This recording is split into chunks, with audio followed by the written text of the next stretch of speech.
In this episode, we give you the lowdown on supplements, vitamins, minerals and herbs. From protein powder to Himalayan herbs, we'll reveal what may help balance your midlife hormones, ease your menopause symptoms, boost your immune system and help you achieve your body goals. We dive into our own personal experience, what we advise for our clients and what to look out for when navigating the supplement maze.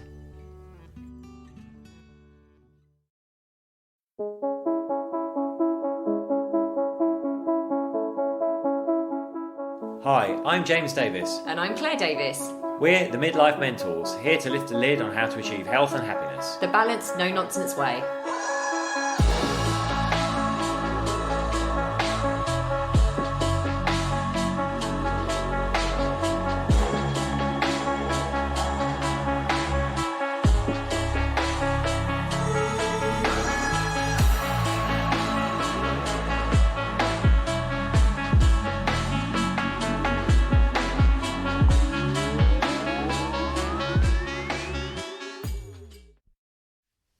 Hello and welcome to another episode of the Midlife Mentors with me, James. And me, Claire. We actually just started recording this a moment ago, but Lola, our dog, decided to squeak her toy. You might still hear her squeaking a toy in the bedroom, but we've locked her. She had other plans. She's been banished to the bedroom now. It was playtime, not podcast time.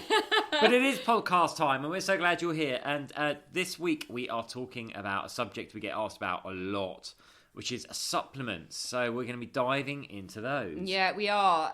We obviously advise our clients to take some of the supplements we're going to talk to you about. We're also going to dive into some extra ones that we take ourselves and why.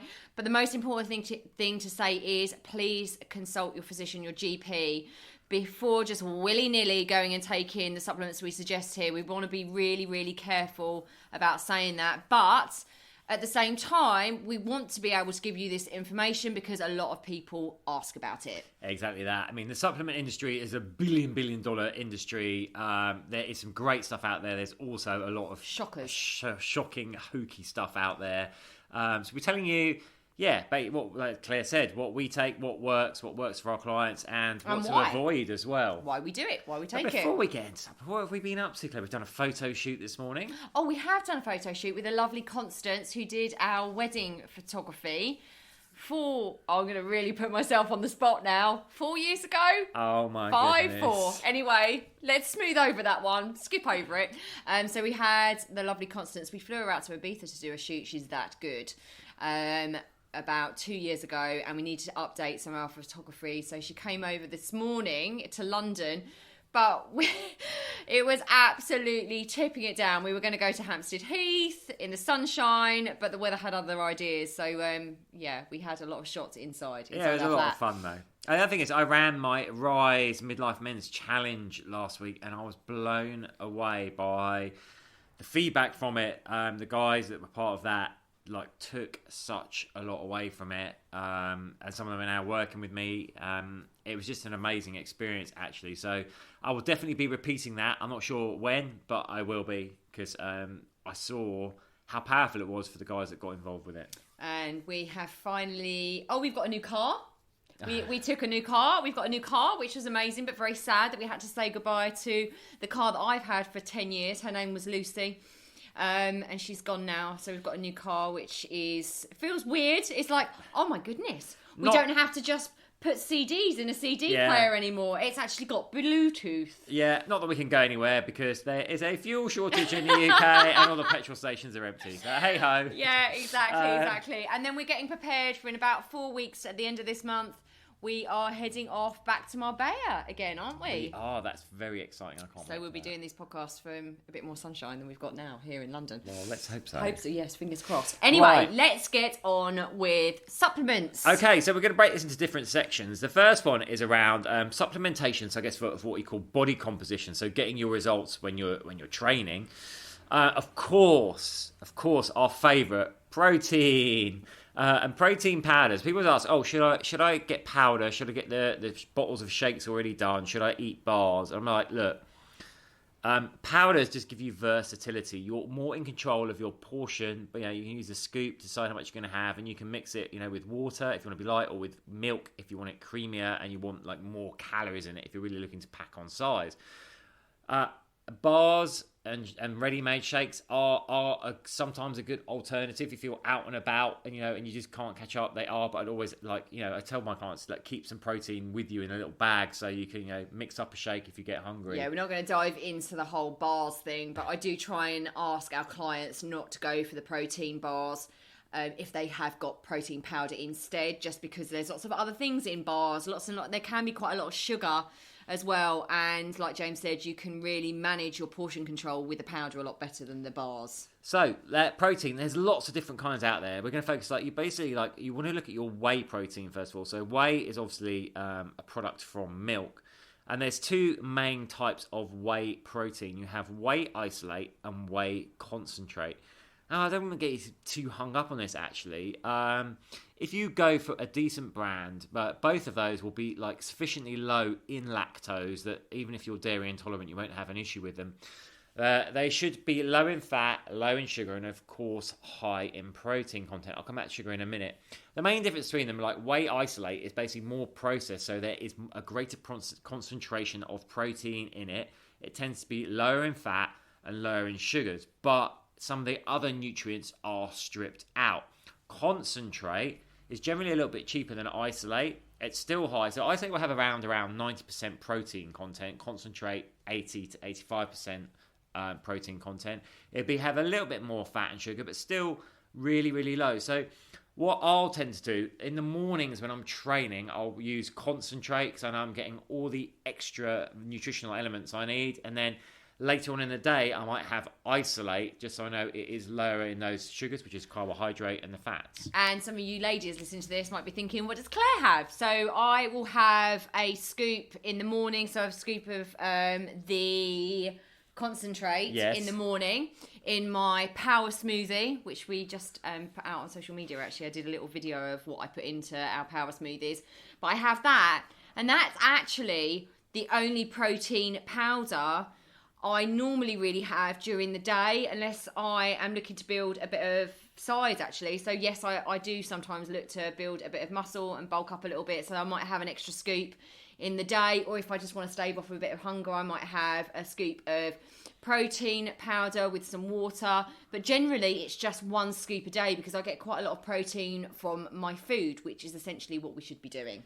Yes, and how much protein should we be getting? So generally we'll say between 1 to 2 grams of protein per pound of body weight. So if you're in the kilo system, you want to basically times by 2.2 to get your poundage, and then 1 to 2 grams of protein per pound of body weight if you're basically looking to build lean muscle. Obviously, if you're taking the protein to kind of stave off hunger because it's going to trigger your leptin, which is what I then just take it a bit less. Yeah, that's what I do. And here's the thing. This is a supplement. We don't want people using this as a meal replacement. And also another thing that we see a lot, because protein's become quite fashionable, all the protein shakes have become quite fashionable. A lot of the time we see clients come to us and they're making the mistake of having lots of protein shakes throughout their day because they've been told that they should pack in the protein, but they also hold more calories as well. So they're having their normal food and then having all these protein shakes on top as well. And as I said just a moment ago, I just have about 1 scoop of protein powder extra a day.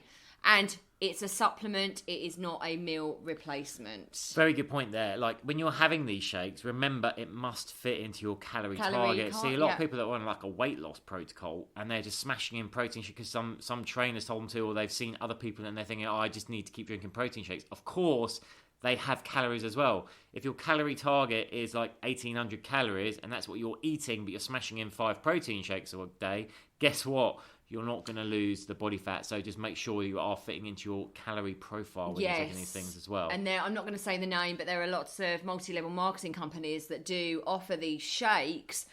And a lot of them are quite high sugar, so they get you addicted to having these shakes, and then you're just having more and more shakes and using this protein powder in lots and lots of different recipes, and you get quite hooked. because the sugar is addictive, and then you have to keep buying more. So just be really careful on that. Even if they're telling you that it's really good, make sure it's fitting into your calorie targets. Yeah, we're not going to dive into brands here and name names, no. but like with anything, do a bit of research yourself. And I'd say, there are, the protein we use, we have chocolate flavour. I think it's coming in at around 4.4 to 4.6 grams of sugar per 100 grams, which is obviously low. It's under 5 grams. But there are proteins out there with like really flashy, nice packaging. And you look at it and it can be as high as like 20 to 30 grams of sugar per 100 grams. So do not get caught out in the marketing trap. Now, of course, whey protein is preferred source. Why? It contains all of our amino acids, 20 branched-chain amino acids that we need. But not everyone wants to eat animal products. So, of course, there's increasingly vegan protein available. So, we can get protein for vegans from a variety of plant sources. Pea, soy, rice. The thing is, different plant proteins have different bioavailability, meaning they're absorbed at different rates by the body. So, if you are going on the vegan route, make sure you're buying a blended formula protein, i.e. a formula that has all different plants in it. So you've got the full spectrum protein, different absorption rates. People often make the mistake of just getting, I'm just getting the soy protein, I'm just getting the pea protein. No, you want one that is a blend of all of them, so you're getting the release phased for your body. Which leads us nicely on to BCAAs and EAs. So BCAAs, what is that, I hear you ask? Branched chain amino acids. You don't need to remember all this. There is a lot of research on this, basically saying that everyone had to take them as well. But most of that research actually done on rats, and it was debunked. What we do need are essential amino acids. There's less of them. There's 8 of those as opposed to the 20 BCAAs. I won't list them all out. But the important thing for you to know about amino acids is we cannot produce these ourselves. We do not synthesize them ourselves, so we have to ingest them through our diet. Whey protein is a really good source of amino acids. So, I would say, it's a nice add-on for your training if you're training hard, but it's not a necessity. What, the BCAAs? BCAAs and EAAs. I don't take them. Maybe if you're vegan, you want to look at getting your EAAs added in. But if you're drinking your whey protein and you've got a good balanced diet with animal products, you should be getting enough amino acids anyway. I used to take them as separate, but I don't anymore for that very reason. So there we go. The next one on this, sports creatine. So this is a powder you can take and mix with water, and it basically and essentially makes you hold more water in the muscle fibers, so increases volume. So if you're looking to drop weight, drop body fat, do not be supplemented with creatine. I don't take this at all. If you're looking for what we call hypertrophy, putting on size, muscular size, do take creatine. You're effectively swelling the muscles and holding more water in the body so that you will look bigger and fuller. Not really something that us ladies particularly want or need, especially around midlife, which is our audience. So I don't take this, but James does. No, but it's good to know because a lot of people do say, creatine, that's sporty, I should be taking it as well. Absolutely. We've had women on our programme come to us saying, I'm taking this, this and this, and I'm thinking, they're taking creatine. Okay, this is something we need to educate these ladies on. Okay, so we finished the sports section there. So do get a good quality protein powder that suits, whether you're a vegan or an omnivore. Make sure it's a good quality one. Make sure you're not drinking too much of it if it fits with your calorie targets. If you're looking to put on muscular size, consider adding creatine as well. Now on to vitamins and minerals. Indeed, vitamins and minerals. Again, just don't go taking these willy-nilly. The thing is, if we're all eating the perfect diet of a rainbow of natural colours on our plates, we wouldn't need to supplement. But most of us aren't doing that. No. So here's reality. We do need to supplement. And of course, you can get every vitamin under the sun, but we're just going to focus on a few of the main ones here. Yeah, I think it's really important to say that. If you are training fairly hard, not too hard for your body, because we'd always say making sure that you've got enough rest. But if you are training hard, then I would say absolutely what James just said. You do need to be supplementing as well, but just make sure that you are getting advice. So the first one is vitamin C.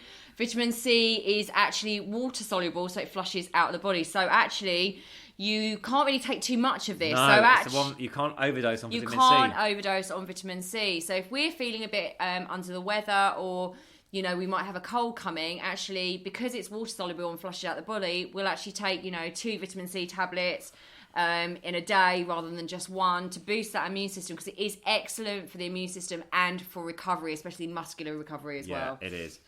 You want to make sure you've got good vitamin B complex. We can often be low in that. Again, if you're not eating meat especially, then you could be low in vitamin B, and that basically aids our hormone balance and helps basically our bodies convert energy so they become more energy efficient. Yeah, just on a personal experience of that, I stopped taking vitamin B complex for about a year.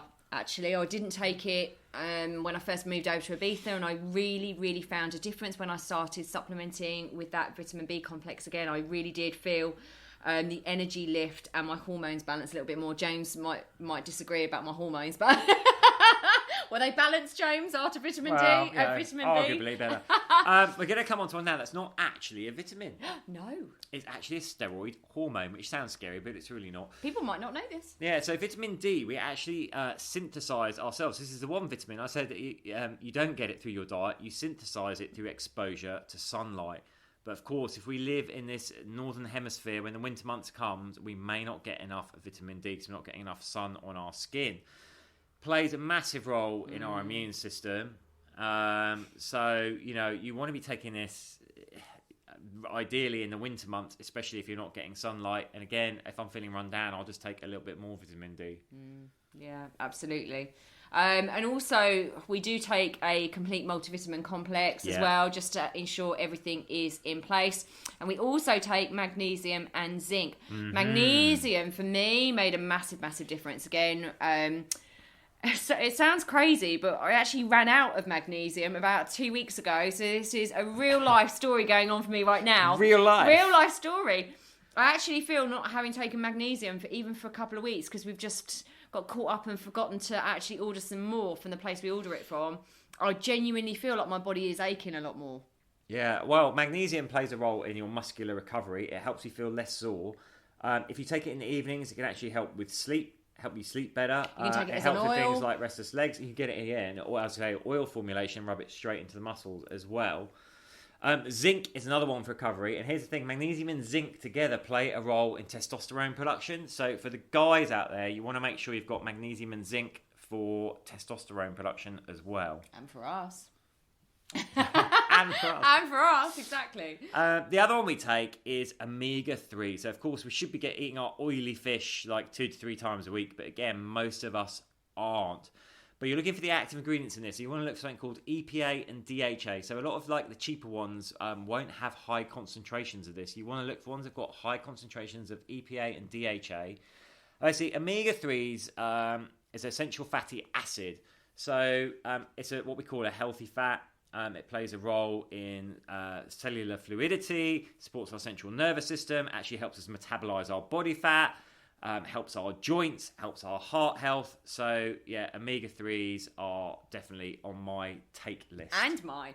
So that's kind of your vitamins. We wanted to talk about those, and now we would like to talk about herbal supplements. So these are the ones we're going to talk about now are herbal, and actually, the reason we wanted to do this podcast, I said to James, I really feel like we should start discussing some of the supplements that we take, but also some of the supplements that I've started to take through the experiences I've had, particularly in the last, I'd say, 6 to 8 months, of a few perimenopausal symptoms, some hormone imbalances, some hormonal changes, a dive in my energy, a dive in my ability to sleep very well. So James and I, bless him, we've done a lot of research around these herbal supplements for myself, actually. And James is going to talk to you about some of the ones that he takes. But for perimenopausal or menopausal symptoms, listen, I will always say over and over and over again, it's all very individual. So these are just recommendations. These are just what work for me.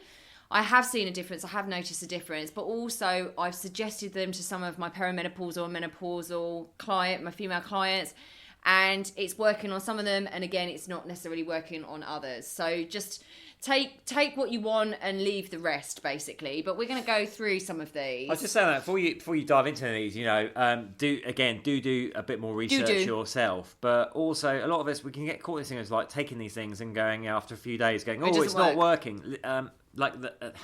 Obviously, things like protein are going to start working straight away. You know, that's like an instantaneous effect on the body, and it'll build up muscle over time. Creatine takes about 3 days to 5 days to load in the body. Multivitamins can take time to actually like build up levels in the body, but the herbs, we generally say take around 14 to 20 days before they start actually having an effect on your system. So we need to give it time to bed in, but then also experiment. You know, probably not a great idea to start taking loads all together. Start with one, see what the results are, then maybe load another one on, etc. Like work like that. Well, exactly, because otherwise you don't know which ones are working and which ones aren't if you're taking them all at the same time. So, you know, these herbal supplements, there's research that says that they may help the body move back to something that we call homeostasis, which is basically balancing the body back into that homeostasis. And they're sometimes known as adaptogens as well. So when we say adaptogens, as we go through this podcast, that's what it means. It's about bringing the body back to physiological balance. Yeah. So the first one I'm going to talk about is Don Quai, which is a Chinese herb. Don Quai, who's he? Don Quai? Don Quai. Don Quai. It's my accent. Horrible, Don Quai. Don Quai. A Chinese herb used in lots of Western herbal medicine. It's commonly used to balance the hormone excesses and deficits, and it's excellent for treating absent or painful menstruation and menopausal symptoms. Now, this herb has had some research. So obviously, James and I are certified menopause practitioners. And when we were learning all about this and going through our course, this is one of the herbs that they were talking about quite a lot. There has been a lot of research around it for treating perimenopausal and menopausal symptoms. So it really does, for me, it really helps. I'm taking it. It's helped with my energy levels. It's helped with my hormone balance. I quite rate it, but again, just give it a try. Don't add all of these in at one time, but maybe try this and see if it works for you. The next one is actually really well known, St. John's wort. So you have to be careful with this one, though. You do have to be careful with it, so we'll give the caveat of that in a minute. But it's people have been using it for actually centuries for helping with depression and low mood. And there is scientific evidence that it is effective for mild to moderate depression, like helping raise your mood levels. People have used it for symptoms of menopause, but there's not science basis for that as yet. Where you have to be careful with it, it's because why it's potent and it works, it's proved as evidence works, it does react with other over-the-counter drugs, notably including your birth control pills. So if you're relying on the pill, St. John's wort is a no-no. Yeah, absolutely. And the next one is, you might have heard of this. So there is a lot more research around this being really effective. And in my experience, I haven't taken this because I'm not experiencing the hot flashes yet, thank goodness. But this is a good herb, apparently, for helping with those hot flushes, night sweats. Also, so this is black gohosh. So it also helps with things like vaginal dryness, heart palpitations, vertigo, sleep disturbances, and irritability, which James should definitely be taking. So yeah, black gohosh. And I heard about this long ago, that my mum was taking it when she was going through her menopause. So that's how long it's been around, and I think that's why potentially there's a lot more research around it, and like women do find this a really, really helpful herb to be taking for their menopausal symptoms. So again, give this one a go, but particularly the hot flushes and the night sweats, there's a lot of evidence that says it really, really helps with that. One of my faves now, it's a Himalayan herb, been used in Ayurvedic medicine for centuries, ashwagandha, which basically helps the body cope with stress better. There's evidence out there that it helps with adrenals and thyroid function, and actually just helps stabilize the hormones in the body. So ashwagandha is a big one. Yeah, and the final one, which we've only just really discovered. And we have to say there's not a lot of science around it yet. No, but we have, again, the ashwagandha massively helped my energy levels. Honestly, I was really, for months I was feeling really, really low on energy, and then started taking ashwagandha. It's good if you're stressed. Really good if you're stressed, really good if you're just feeling like really lacking in energy. The next one is Syllogic.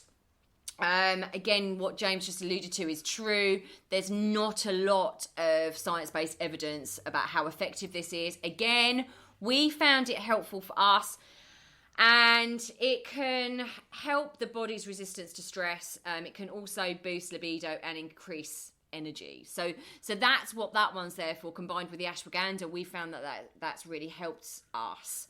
But keep saying this, check these out individually and see which ones work for you, because what works for us might not work for you. Exactly that. Well, I hope you found that useful. Yeah. If you have any questions at all, then don't hesitate, drop us a line, team@themidlifementors.com. Yeah, let us know, share this as well, and let us know if we haven't touched on some of the supplements that you use that you really rate. We're total geeks about stuff like this, so we really want to know what you might be taking that might be really helpful for you, and also so that we can share that information, because we certainly don't know it all. So if we can help other people get access to this information that you can share with us, please do. So email us, let us know, and share this podcast, of course.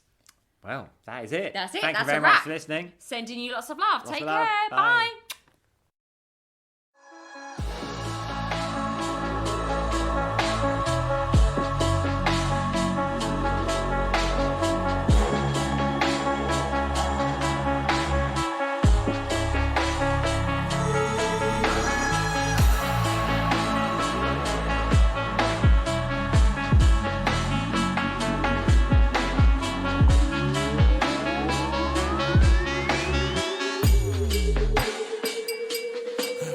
Yeah. You've been listening to the Midlife Mentors with Claire and James Davis. We'd love to hear from you. So drop us a line at info@themidlifementors.com with any questions or topic suggestions. And make sure you join us on our Facebook page and YouTube channel. You can find us under the Midlife Mentors. Yeah.